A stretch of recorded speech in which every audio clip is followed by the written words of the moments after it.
নমস্কার। আজকের কিছু গুরুত্বপূর্ণ তাজা খবর জানিয়ে উত্তেজনা ছড়িয়ে পড়ছে গোটা বাংলা জুড়ে। প্রধান সংবাদগুলি জানার আগে শুরুতেই দেখে নিন আজকের হেডলাইন। রাতারাতি ফাঁকা বাংলার বহু বস্তি, এসআইআরে ভয়, এরা বাংলাদেশি, কারা থাকতে সাহায্য করেছিল এদের, হইচই কাণ্ড রাজ্যে। ফর্ম নিয়ে মমতার বাড়িতে বেরিয়ে এলেন মুখ্যমন্ত্রী, তারপর যা হলো। তৃণমূলের মদতে রাতের আধারে ভোটার তালিকায় ঢোকানো হচ্ছে বাংলাদেশি ভোটার, জনগণের ভিডিওর সামনে এনে বিস্ফোরক শুভেন্দু।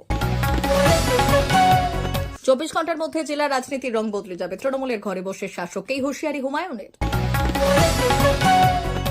গাছে বেঁধে রাখুন, এসআইআরের নাম কাটা নিয়ে প্রকাশ্যে হুঁশিয়ারি তৃণমূল বিধায়কের, পাল্টা তালিবান শাসকের অভিযোগ। কেন্দ্রীয় কর্মীদের পেনশন নিয়ে বড় খবর, শেষ কর্মদিবস সংজ্ঞায় বিরাট স্বস্তি কেন্দ্রের। কলকাতায় ফের ভয়াবহ অগ্নিকাণ্ড, কালো ধোঁয়ায় ঢেকে গিয়েছে গোটা এলাকা, বন্ধ যান চলাচল। সুপ্রিম কোর্টে হার, অবশেষে বাংলার 100 দিনের প্রকল্পের টাকা মেটাতে চলেছে কেন্দ্র। কি করে বাড়ি ফিরিস দেখবো, কল্যাণ ব্যানার্জির এই চরম হুঙ্কার, ডানকুনিতে বাবা তুলে চ্যালেঞ্জ কেন? সাফ হয়ে যাবে বিজেপি, আসন সংখ্যা নিয়ে বিস্ফোরক দাবি। প্রিয় দর্শক, প্রতিদিন নিয়মিত খবর শোনার জন্য বাংলা বার্তা চ্যানেলটিকে সাবস্ক্রাইব করুন। আসছে বিস্তারিত খবর। রাতারাতি ফাঁকা বাংলার বহু বস্তি, এসআইআরের ভয়, এরা বাংলাদেশি, কারা থাকতে সাহায্য করেছিল এদের, হইচই কাণ্ড রাজ্যে। এসআইআরের আবহে নিউ টাউন ছেড়ে চলে যাচ্ছে বসবাসকারী বাংলাদেশিরা। নিউ টাউনের 6 নম্বর গেট সংলগ্ন বস্তি এলাকায় প্রায় 1000-এর ওপরে ঝুপড়ি ঘর রয়েছে। রাজ্যের বিভিন্ন প্রান্ত থেকে সেখানে যেমন বিভিন্ন মানুষ এসে বসবাস করছে কাজের আশায়, ঠিক তেমনই বাংলাদেশ থেকেও অনেকেই এসেছে এখানে বসবাস করার জন্য। কিন্তু এসআইআর ঘোষণা হওয়ার পর রাতারাতি বাংলাদেশের অনেকেই চলে গেছে। অনেক ঘর রয়েছে যেখানে আগে মানুষ বসবাস করত, যেগুলো এখন তালা মারা অবস্থায় দেখা গেছে। মনে করা হচ্ছে নিউ টাউনের বিভিন্ন প্রান্তে অনেক বাংলাদেশি মানুষের বসবাস রয়েছে। কেউ কেউ চলে গিয়েছেন, আবার কেউ কেউ এখনো যেতে পারেননি। ফর্ম নিয়ে মমতার বাড়িতে বেরিয়ে এলেন মুখ্যমন্ত্রী, তারপর যা হলো। রাজ্যে শুরু হওয়া ভোটার তালিকায় বিশেষ নিবিড় সংশোধনের প্রক্রিয়া এখন তুঙ্গে। বাড়ি বাড়ি যাচ্ছেন বুথ লেভেল অফিসার অর্থাৎ বিএলও। আর এই প্রক্রিয়ায় দ্বিতীয় দিনেই রাজ্যের রাজনীতির কেন্দ্রবিন্দু 30 বিহারী চ্যাটার্জি স্ট্রিটে অর্থাৎ মুখ্যমন্ত্রী মমতা বন্দ্যোপাধ্যায়ের বাসভবনে পৌঁছলেন দায়িত্বপ্রাপ্ত বিএলও। বুধবার সকাল 10:30 নাগাদ ভবানীপুর বিধানসভা কেন্দ্রের দায়িত্বপ্রাপ্ত বিএলও অমিত কুমার রায় মুখ্যমন্ত্রীর কালীঘাটের বাড়িতে যান। কিন্তু দেশের একজন গুরুত্বপূর্ণ ব্যক্তিত্বের বাড়িতে ফর্ম দিতে গিয়ে তাকে এক নাটকীয় পরিস্থিতির সম্মুখীন হতে হয়। বাড়ির গেটে বিএলওকে আটকায় পুলিশ। হরিশ চ্যাটার্জি স্ট্রিটের মুখে ঢুকতেই অমিত কুমার রায়কে আটকান কর্তব্যরত পুলিশ কর্মীরা। গন্তব্য এবং উদ্দেশ্য জানানোর পরও তাকে সরাসরি প্রবেশ করতে দেওয়া হয়নি। বিএলও তার পরিচয়পত্র দেখালেও প্রথমে পুলিশ তাকে দরজার বাইরে থেকেই ফর্ম জমা দিয়ে চলে যাওয়ার নির্দেশ দেন। কিন্তু কমিশনের নিয়মে অটল ছিলেন অমিত কুমার রায়। তিনি সাপ জানিয়ে দেন কমিশনের নিয়ম অনুযায়ী ফর্ম ভোটারের হাতেই দিতে হবে, অন্য কারো হাতে নয়। নিরাপত্তার কারণ দেখানো হলে তিনি নিজের অবস্থানে অনড় থাকেন। তিনি বলেন, মুখ্যমন্ত্রী হলেও মমতা বন্দ্যোপাধ্যায় ভবানীপুর কেন্দ্রের একজন ভোটার, তাই ফর্ম তার কাছেই পৌঁছে দিতে হবে। মোবাইল ব্যাগ জমা রেখে ভেতরে ঢোকার অনুমতি নাছোড়বান্দা বিএলও যুক্তির কাছে শেষ পর্যন্ত নতি স্বীকার করে পুলিশ। পুলিশের সঙ্গে বেশ কিছুক্ষণ বাক্য বিনিময়ের পর খবর পৌঁছায় মুখ্যমন্ত্রীর বাসভবনের নিরাপত্তার দায়িত্বে থাকা কর্তৃপক্ষের কাছে। অবশেষে তাকে ভেতরে যাওয়ার অনুমতি দেওয়া হয়। তবে শর্ত ছিল নিরাপত্তার কারণে মোবাইল এবং ব্যাগ বাসভবনের দরজার জমা রেখে তবেই ভেতরে প্রবেশ করতে পারবেন অমিত কুমার রায়। তৃণমূলের মদতে রাতের আধারে ভোটার তালিকায় ঢোকানো হচ্ছে বাংলাদেশি ভোটার, জয়নগরের ভিডিও সামনে এনে বিস্ফোরক শুভেন্দু অধিকারী। গত 4 নভেম্বর থেকে রাজ্য জুড়ে শুরু হয়েছে ভোটার তালিকা নিবিড় সমীক্ষা এবং এসআইআর ঘোষণা হওয়ার পর থেকেই রাজ্যের শাসক এবং বিরোধী দলের মধ্যে তীব্র দ্বন্দ্ব। রাজ্যের বিরোধী দল বারবার বলছে রাজ্য পুলিশ অবৈধ মুসলিম ভোটার বা রোহিঙ্গারা আছে, যাদের মাধ্যমে রাজ্য ভোটে কারচুপি হয়। তাই বিধানসভা নির্বাচনের আগে এসআইআর অর্থাৎ ভোটার তালিকা সংশোধনের সিদ্ধান্ত নিয়েছে কেন্দ্র। তবে এই সিদ্ধান্তের বিরোধিতা করেছে রাজ্যের শাসক দল তৃণমূল কংগ্রেস। অবৈধ বাংলাদেশি রোহিঙ্গাদের ভোটেই ক্ষমতায় এসেছে। সম্প্রতি ফেসবুকে একটি ভিডিও পোস্ট করে এমনই বিস্ফোরক অভিযোগ করেছেন রাজ্যের বিরোধী দলনেতা শুভেন্দু অধিকারী। বুধবার ফেসবুকে ওই ভিডিও পোস্ট করে শুভেন্দু লেখেন, মমতা বন্দ্যোপাধ্যায়ের দল যে অবৈধ বাংলাদেশি রোহিঙ্গাদের ভোটে এই রাজ্যে ক্ষমতায়, সে কথা এখন জলের মতো পরিষ্কার। 24 ঘন্টার মধ্যে জেলার রাজনীতির রং বদলে যাবে, তৃণমূলের ঘরে বসে শাসককেই হুঁশিয়ারি হুমায়ুনের। ফের বিস্ফোরক বিধায়ক হুমায়ুন কবির। মুর্শিদাবাদের সালারের সভা থেকে দলের জেলা এবং ব্লক নেতৃত্ব সহ পঞ্চায়েত প্রধানদের হুঁশিয়ারি।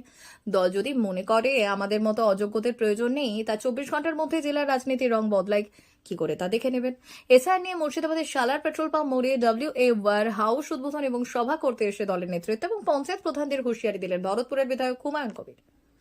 এদিন বক্তব্য রাখতে উঠে তৃণমূল কংগ্রেসের প্রাক্তন ব্লক সভাপতিদের উদ্দেশ্য করে বললেন, মুখে অভিষেক বন্দ্যোপাধ্যায় মমতা বন্দ্যোপাধ্যায় সৈনিক বলে আর জমি দখল জায়গা দখল করা আমার বরদাস্ত করব না। তিনি আরো বললেন, বিধায়ক হওয়া সত্ত্বেও আমাদের হাতে কোনো অঞ্চল কমিটি নেই। পঞ্চায়েত নির্বাচনের অর্থের বিনিময়ে পুলিশকে নিয়ে যাদের জনপ্রতিনিধি করেছেন তারা আমাদের যোগাযোগে না রেখে টাকা লুট জমি লুট করতে ব্যস্ত। অন্যদিকে রাস উৎসবের জন্য নদিয়া জেলার নবদ্বীপে যাওয়ার সময় কেন্দ্রীয় শিক্ষা প্রতিমন্ত্রী ডক্টর সুকান্ত মজুমদারদের কনভয়ে থাকা গাড়িতে হামলা চালানোর অভিযোগ উঠল তৃণমূল কংগ্রেস আশ্রিত দুষ্কৃতীদের বিরুদ্ধে।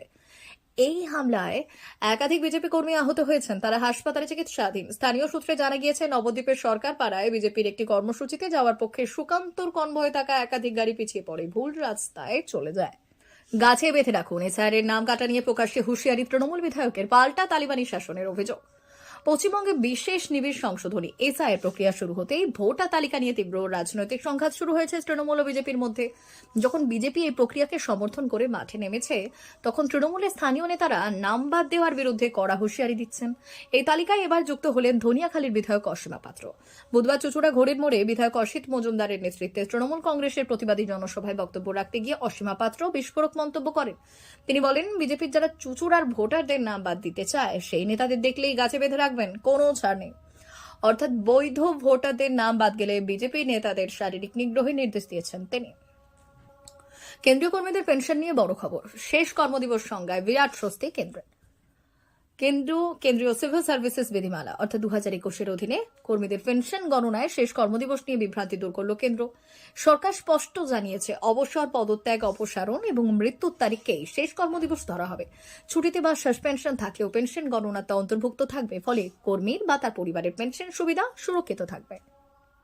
থমকে যাবে বাংলার এসআইআর প্রক্রিয়া, বিরাট নির্দেশ কলকাতার হাইকোর্টের। এসআইআর নিয়ে এবার কমিশনের হলফনামা তলব করল কলকাতা হাইকোর্ট। 18 নভেম্বরের মধ্যে হলফনামা পেশের নির্দেশ হাইকোর্টের ভারপ্রাপ্ত প্রধান বিচারপতি সুজয় পালের ডিভিশন বেঞ্চের। 2002-এর ভোটার তালিকার ভিত্তিতে কেন এসআইআর, 2025-এর ভোটার তালিকার ভিত্তিতে করা এসআইআর সওয়াল মামলাকারীর আইনজীবীর কোন প্রক্রিয়ায় বাংলার এসআইআর, কমিশনের কাছে এবার হলফনামা আকারে তা পেশের নির্দেশ কলকাতা হাইকোর্টের। ভারতের মহিলা ক্রিকেট দলের হয়ে বিশ্বকাপ জয়ের পর এবার নিজের শহর শিলিগুড়িতে ফিরছেন তারকা ক্রিকেটার রিচা ঘোষ। শুক্রবার তিনি বাড়ি ফিরবেন বলে জানিয়েছেন তার বাবা মানবেন্দ্র ঘোষ। বুধবারই স্ত্রী স্বপ্নাকে সঙ্গে নিয়ে তিনি শিলিগুড়িতে পৌঁছেছেন এবং নিশ্চিত করেছেন রিচা শুক্রবার শহরে ফিরেছে। কোনো পরিবর্তন না হলে ওর সূচি অপরিবর্তিত থাকবে। গত 2 নভেম্বর দক্ষিণ আফ্রিকার বিরুদ্ধে অনুষ্ঠিত আইসিসি মহিলা বিশ্বকাপ ফাইনালে 22 বছর বয়সী রিচা 24 বলে 34 রানের মূল্যবান ইনিংস খেলেন, যার মধ্যে ছিল 3টি 4 এবং 2টি ছক্কা। বাবা মানবেন্দ্র জানিয়েছেন, সাফল্যের কোনো শর্টকাট নেই, প্রতিভা যেমন প্রয়োজন তেমনই দরকার নিষ্ঠা ও পারিবারিক সহায়তা। ওর মধ্যে সেই জেদ আর মনোবল ছিল বলেই আজ এই সাফল্য সম্ভব হয়েছে। পশ্চিমবঙ্গের 100 দিনের প্রকল্পের বকেয়া অর্থ মেটাতে অবশেষে আগ্রহ দেখালো কেন্দ্র। কেন্দ্রীয় গ্রামোন্নয়ন মন্ত্রক সূত্রে জানা গিয়েছে, কেন্দ্রমন্ত্রী শিবরাজ সিং চৌহানের পরামর্শে নোট পাঠানো হয় প্রধানমন্ত্রী নরেন্দ্র মোদীর দপ্তরে। রাজনৈতিক মহলে আদালতের পরাজয়ের পরই সুর নরম করেছে কেন্দ্র। এখন বিধানসভা নির্বাচনের আগে যদি বাংলাকে অর্থ বরাদ্দ করতে হয়, তবে তা শুধুই প্রশাসনিক নয়, রাজনৈতিক ক্ষেত্রেও বড় ধাক্কা হবে রাজ্য বিজেপির জন্য। অন্যদিকে তৃণমূল কংগ্রেস ইতিমধ্যে ইঙ্গিত দিয়েছে যে বাংলার প্রতি বঞ্চনার ইস্যুতেই তারা আগামী নির্বাচনে প্রধান হাতিয়ার করবে 100 দিনের প্রকল্পে টাকা না পাওয়ার অভিযোগকে। কি করে বাড়ি ফিরিস দেখবো, কল্যাণ ব্যানার্জির এই চরম হুঙ্কার। ডানকুনিতে বাবা তুলে চ্যালেঞ্জ কেন? পশ্চিমবঙ্গের ভোটার তালিকার সংশোধনী কার্যক্রম শুরু হয়েছে। তৃণমূল সাংসদ কল্যাণ বন্দ্যোপাধ্যায় স্পষ্ট ভাষায় জানিয়েছেন, শুভেন্দু অধিকারী এবং সুকান্ত মজুমদার যদি সত্যিই চান, তবে যেন কোনো কেন্দ্রীয় নিরাপত্তা বাহিনী যেমন সিআইএসএফ বা অন্য কোনো সুরক্ষা ছাড়া ডানকুনিতে এসে ভোটারদের মুখোমুখি হন। তার কথায় নোটিশ দিয়ে ডানকুনি আসুক পুলিশ ছাড়া, আমরা পুলিশ ছাড়া থাকবো। এ ধরনের প্রকাশ্য হুঁশিয়ারি রাজনৈতিক নাটকীয়তা বহুগুণ বাড়িয়েছে এবং বিজেপির পক্ষ থেকে কল্যাণ ব্যানার্জি বক্তব্যে তীব্র নিন্দা জানিয়েছে। সাফ হয়ে যাবে বিজেপি আসন সংখ্যা নিয়ে বিস্ফোরক দাবি। রাত পোহালেই বিহারে নির্বাচন কমিশন বিধানসভা নির্বাচন আর আসন্ন নির্বাচনে কত আসন পাবে বিজেপি, এছাড়াও শাসক জোট, তা নিয়ে বড় দাবি করল কংগ্রেস আর জেডি। বুধবার কংগ্রেস সাংসদ প্রমোদ তিওয়ারি বললেন, বিজেপি এবং এনডিএ জোট 3 অঙ্কের সংখ্যা না পেলে অবাক হওয়ার কিছু নেই। এদিন সংবাদ সংস্থাকে কংগ্রেস সাংসদ বললেন, নীতিশের কাজ করার ক্ষমতা, প্রচারের ময়দানে নামার ক্ষমতা শেষ। আর যেভাবে বিজেপি ওনাকে অগ্রাহ্য করছে, তাতে বিজেপি আসন সংখ্যা বড় পরিবর্তন অবশ্যম্ভাবী। নির্বাচনী প্রচারে নেমে যদি 160টি আসন পাওয়ার ভবিষ্যৎবাণী করে গিয়েছেন স্বরাষ্ট্রমন্ত্রী অমিত শাহ, তবে নিজের ডুবন্ত নৌকাকে রক্ষা করতে এই সংখ্যা বলছেন স্বরাষ্ট্রমন্ত্রী বলে মন্তব্য করেছেন প্রমোদ তিওয়ারি। প্রিয় দর্শক, এখনকার মতো খবর এই পর্যন্তই। ধন্যবাদ।